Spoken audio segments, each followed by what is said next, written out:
Il y avait une fois une grande ville entourée de puissantes fortifications réputées imprenables. Tous les rois qui avaient tenté d'assiéger cette ville, utilisant toutes les armes possibles, avaient échoué, car leurs soldats étaient tués par les flèches tirées depuis les créneaux. Un jour, un roi fort sage arriva. Il fit le tour de la muraille, puis, pensant qu'il gagnerait, il assiégea la forteresse avec tous ses soldats.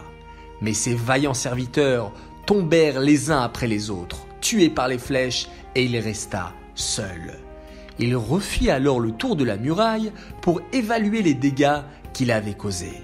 Il estima que les murs étaient très abîmés par les assauts précédents, même si extérieurement la muraille paraissait encore en bon état. Il en conclut qu'il lui suffisait de mobiliser les vieillards, les femmes, les enfants, les malades, en un mot, tous les sujets qui lui restaient.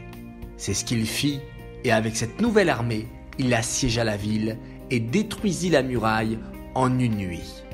Qui a détruit la muraille ?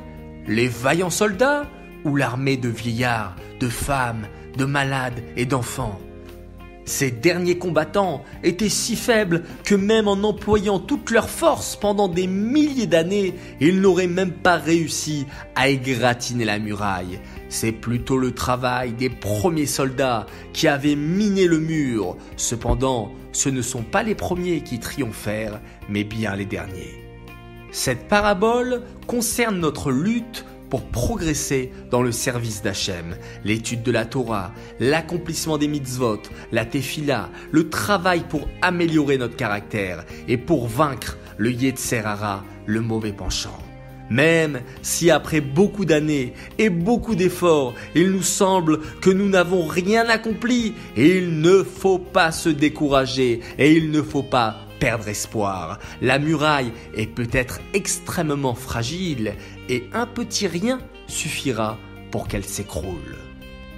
Le Rambam nous dit « Considère qu'il y a devant toi une balance avec d'un côté les bonnes actions, de l'autre les mauvaises actions et que les deux sont à égalité, au même poids et que l'action que tu feras au moment présent fera pencher la balance du bon côté. »